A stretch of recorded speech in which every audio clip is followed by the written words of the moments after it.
Bonjour à tous. J'ai eu le bonheur de réaliser mon rêve de courir sur le marathon de Venise, cette ville que j'adore. Le 22 octobre 2023, j'ai donc couru sur le parcours de 10,7 km du 37e marathon de Venise.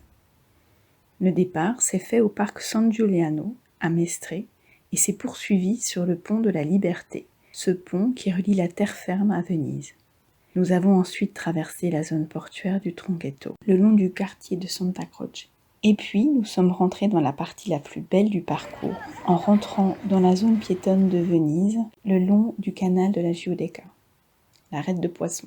Nous avions Venise, rien que pour nous, c'était absolument époustouflant, magnifique.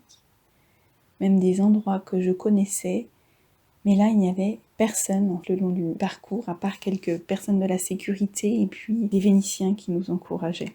Et puis, nous sommes remontés jusqu'à la pointe de la douane, Punta della Dogana. Les ponts étaient assez étroits sur cette partie et les quais couverts d'eau par endroits du fait de l'acqua alta, donc on devait s'arrêter et marcher par moments.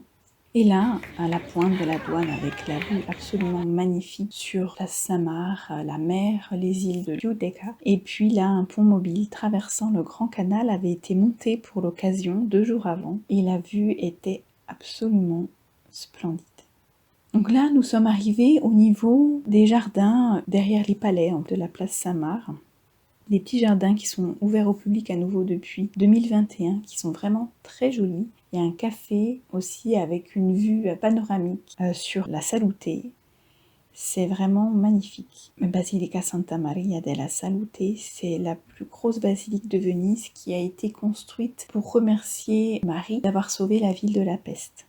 Et donc le jour de la course, c'est le jour anniversaire du moment où il a été décidé de la construction de la Salute. Et à l'intérieur de la Salute, il y a un point d'énergie qui est bien connu, un point d'énergie positive, qui est indiqué par une dalle qui est au centre de la basilique. Et puis donc, nous sommes remontés sur les quais, le long de la place Samar. C'était superbe. Et à la place Samar, on a fait un tour d'honneur avec beaucoup de gens qui nous encourageaient. C'était magique, hein, c'était magique. Et puis, nous sommes remontés le long du Grand Canal, cette fois, sur les quais. Donc, on est passé devant le Palais des Doges, en fait, devant le pont des Soupirs. Et là, donc, ce sont les 7 derniers ponts, mais ce sont vraiment les plus difficiles parce qu'ils sont très pentus. On continue jusqu'à l'Arsenal et les jardins de la Biennale, où s'est fait le ravitaillement. C'est d'ailleurs très agréable de finir dans la nature. Et puis ensuite, on repartait par le Castello, quartier qui est assez calme. Et donc, ce dont je souhaite vous parler maintenant, c'est du pouvoir du cœur. Donc le 22 août, soit 2 mois pile avant le marathon, j'ai commencé un traitement par acupuncture et par auriculothérapie, donc ce sont des aiguilles semi-permanentes dans l'oreille, au centre d'évaluation et de traitement de la douleur. Du fait de ma pathologie, je souffrais d'une inflammation au psoas depuis plusieurs mois qui empirait, au point que je ne pouvais plus faire de squat ou courir plus de 500 mètres. Et ce qui est important de savoir, c'est que l'acupuncture permet de réguler à la fois le corps physique, via un rétablissement de l'énergie dans le corps, mais aussi du côté émotionnel. Et grâce à ça, j'ai pu courir de nouveau petit à petit. Donc je prends toujours des anti-inflammatoires et des antalgiques, mais beaucoup moins. Et surtout, mon traitement par acupuncture n'est pas terminé. Pour le moment, on soigne, mais après l'acupuncture, dans sa nature première, c'est aussi la prévention. Et il y a une autre chose importante qui m'aide, c'est le pouvoir du cœur. Ce dont je vais vous parler est le fruit de recherches aux États-Unis et au Canada et sûrement pas une vue de l'esprit. C'est bien réel. Je vous conseille de lire les travaux du HeartMath Institute et du docteur Mario Beauregard, qui a écrit des livres, mais qui est également disponible sur Internet ou en vidéo sur YouTube, qui a été interviewé, par exemple, par Lilou Massé, et qui vulgarise et explique très bien ses recherches. C'est un neurobiologiste. Le cœur émet des vibrations qui influent sur les autres organes, sur le corps physique, et également émet au-delà de notre corps, sur autrui et sur notre environnement.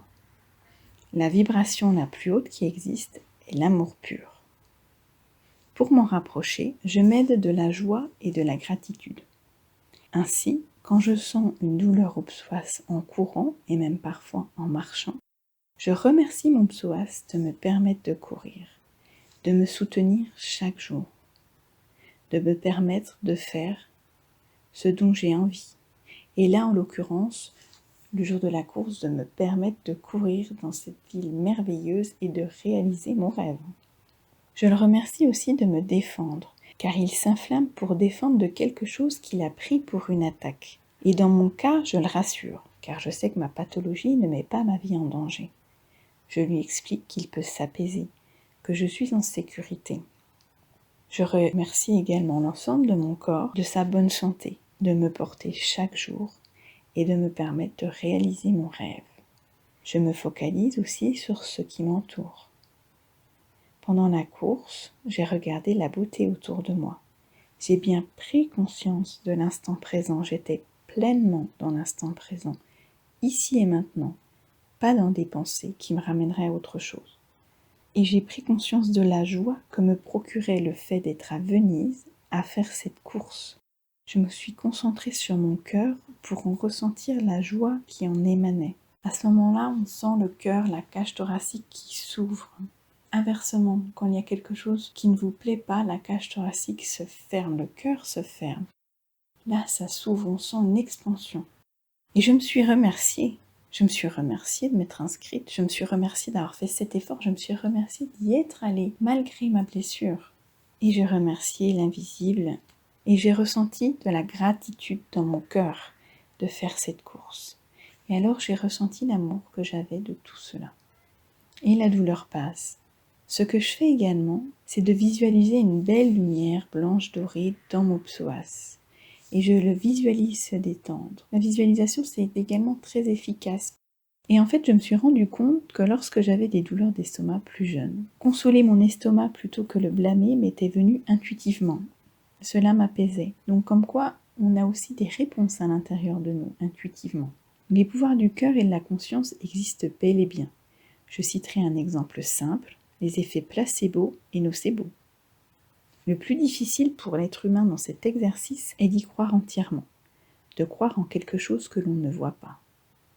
C'est pour cela que je conseille de lire à ce sujet ou d'écouter des vidéos sur YouTube par exemple, d'apprendre pour vous convaincre pleinement. Vous pouvez écouter sur la télé Guiloune Massé une masse d'informations, elle plante des graines et vous choisissez ce qui vous correspond.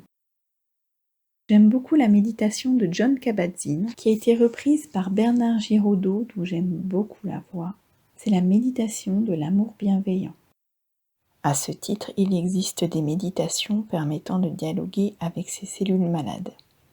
N'hésitez pas également à regarder les travaux du professeur David Servan-Schreiber. À bientôt.